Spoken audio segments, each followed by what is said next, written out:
मजबूत करने के लिए और हमें गाइड आगे की राह किस तरह से ले उसके लिए इस मुंतखब किए हुए प्रोग्राम में मौजूद मौलाना अरशद रशीदी साहब, मौलाना अलीमुल्लाह साहब, मुफ्ती हफीज़ुल्लाह साहब, मौलाना अब्दुल वहाब कासमी साहब, मौलाना शफीकुर रहमान नकवी साहब, हाफिज़ लुकमान साहब, हाफिज़ आरिफ अंसारी साहब, सभी दिगर सियासती, दुनियाई और दीनी स्टेज पे जिम्मेदाराना हाज़रीन जलसे, अस्सलाम वालेकुम। बेशक बहुत ही जज्बाती बातों के सिलसिले गया।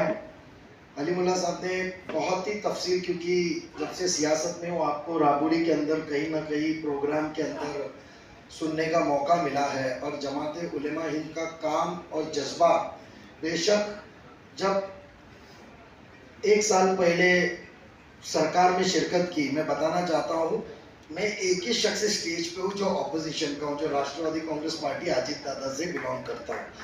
तो जब हुई तो उसके अंदर बिना किसी के डिमांड के, बिना कुछ चीज़ के उलेमा का पूरा एक मेमोरेंडम हम महाराष्ट्र से लेकर हम 13 कलमी प्रोग्राम, 13 पॉइंट्स का प्रोग्राम उप मुख्यमंत्री साहब से मिले थे।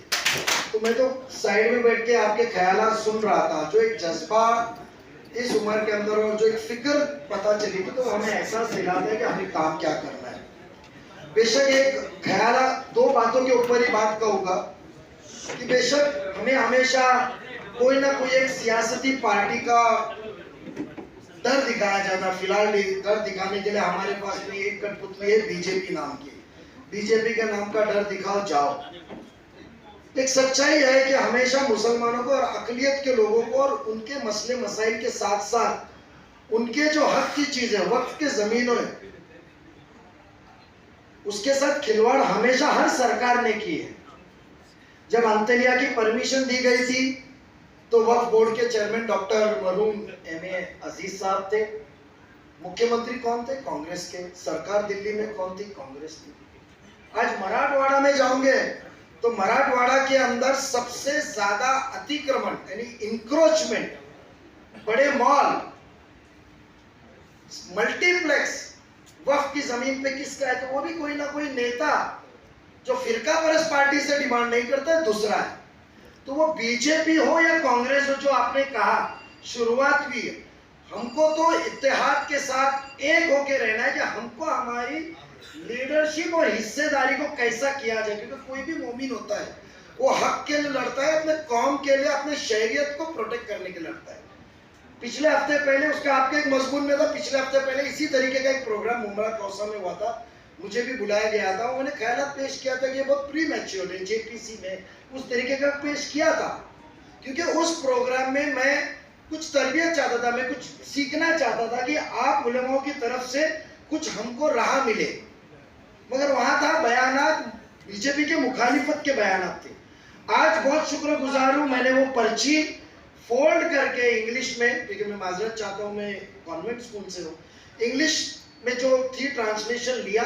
ये आज जो फिक्रे मिल्लत यहाँ जमा है, तो उसके अंदर आपने जो किया, ये हम जैसे छोटे ओहदे पे रहने वाले सियासत के लिए भी बहुत बड़ी चीज है।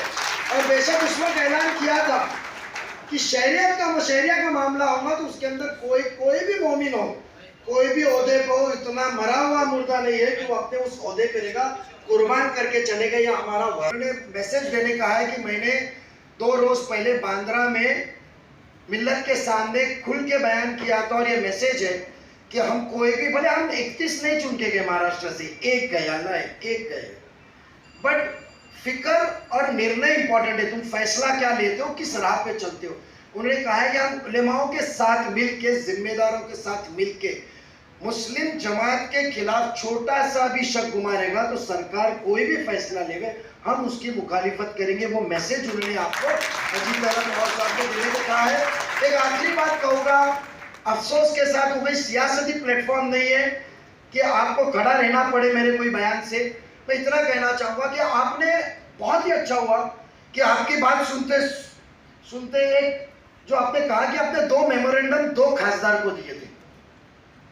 बेशक एक खासदार अरविंद सावंत साहब से मेरे कल दोस्त ने 7:30 बजे खुद स्पीकर फोन पे हमने लगा के बात की, तो उन्होंने कहा कि आज जेपीसी की पहली मीटिंग थी, कल जेपीसी की पहली मीटिंग थी और उसकी सदारत भी शमीम भाई, जगदम्बिका पाल साहब है तो वो फैसला ले सकते हैं, जो कई मुसलमानों के वोट पे चुन के आते हैं।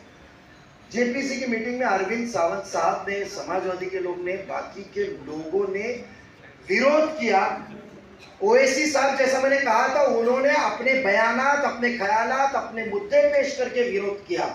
कि अफसोस की बात इस बात की है कि मुझे आज रोशनी मिले आपके बातों से कि आपने मेमोरेंडम हमारे भिवंडी के खासदार को भी दिया था, जो सदस्य थे। बहुत ही जिम्मेदारी के साथ ये बयान करता हूं, जब खबर लगी मुझे कोई दूसरे सांसद से, तो मैंने वो कंफर्म करने के लिए अरविंद साहब को फोन लगाने के लिए कहा, और वो भिवंडी के सांसद ने, जिसको आपने जिता के दिया, उसने कहा मैं नया हूं, मुझे इसका इल्म नहीं है, मैं आने वाले दिनों में, आने वाली मीटिंग में मैं मेरा बयान करूंगा। जबकि जो सांसद ने बात नहीं किया, उसने उसका विरोध रखा। तो जो भिवंडी के सांसद थे, मुझे इसका इल्म नहीं था कि उनको मेमोरेंडम दिया गया था, क्योंकि हम भी जब पैदा चुन के 2002 में गए थे तो सुन के गए थे, बट इल्म हुआ। कल मैंने पूछा उनसे, मैं सुरेश बाले मामा भी दोस्त है, मैं उनको फोन लगाया, बट फोन लगा नहीं। बेशक उस पर भी बात करूंगा।